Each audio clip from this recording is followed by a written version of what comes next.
Hey guys, I'm Emiline, aka Winterstar Cosplay, and in this video I'm going to teach you how to create journal number 3 from the show Gravity Falls.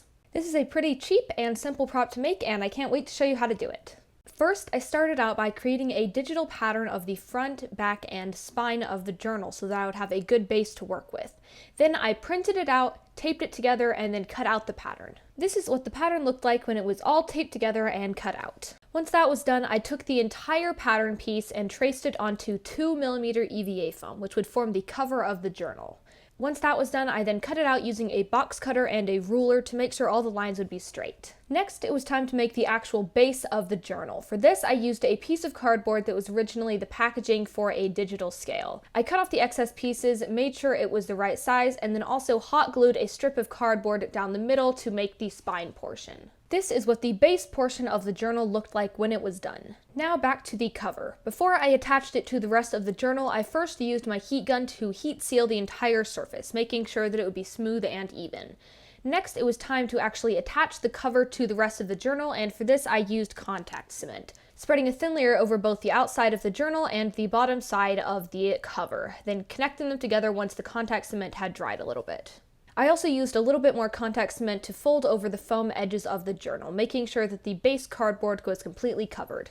Next, it was time to add all of the details to the cover of the journal. For this, I cut out the original pattern pieces, traced them onto 2mm EVA foam, and then cut them out with my box cutter. Once I was done, these are all the different detail pieces that I ended up with. I also made sure to heat seal them all with my heat gun before gluing them to the journal. To connect the detail pieces to the journal, I used hot glue, gluing some of the pieces together before gluing them to the journal, and then using more hot glue to glue them to the cover and spine of the journal. I made sure to go slowly and carefully so that everything lined up properly, and when I was done, this is what I ended up with. I wanted to make it so that the journal could open and close without having to make every single page for the journal, so for this I created some fake pages using thicker EVA foam, drawing in thin cuts with my box cutter knife to mimic pages.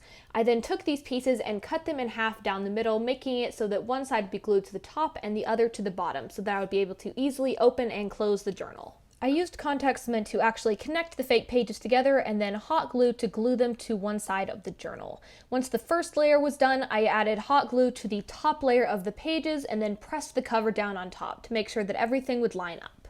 As you can see, when it was done, the outside looked like there were pages on the inside of the journal and it could easily open and close. I just needed to add a little bit more hot glue to stabilize the inside. Next, I needed to cover up the inside construction part of the journal, so I took some cardstock and hot glued it to the top of the pages on the inside of the journal, covering up all of the parts on the inside. Once that was done, I could move on to actually making some of the pages. To do this, I cut out 2 pieces of printer paper that would fit nicely into the journal and taped them down the middle, sketching on the design I wanted. Since the character Bill Cipher is the main antagonist for the series and has a prominent page in journal number 3, I decided to make a page about him.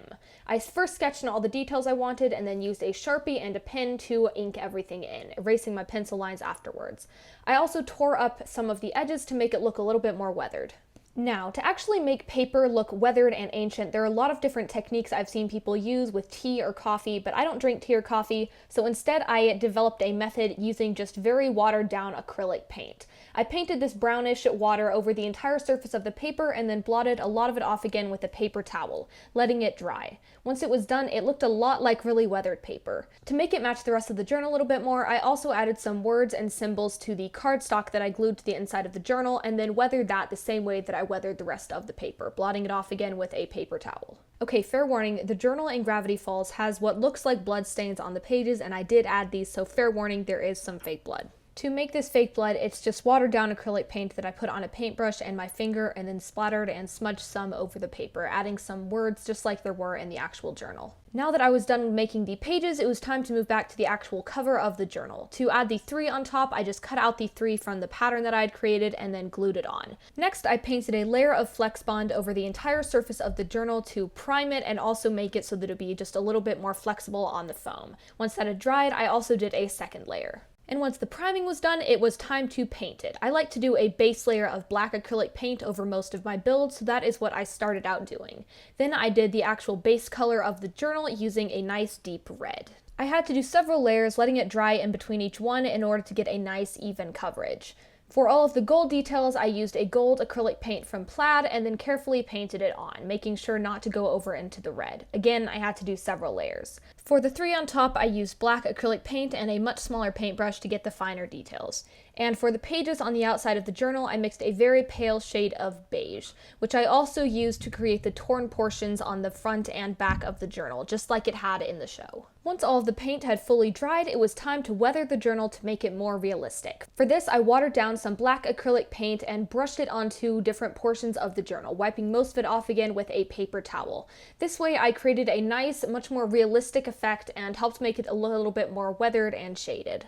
I did this over the entire journal, making sure that everything would look the same but also look very organic and natural. Once the weathering and shading was done, I took a thin black paintbrush to paint the symbols onto the back of the journal. And once the cover of the journal was completed, I needed to attach the pages to the inside.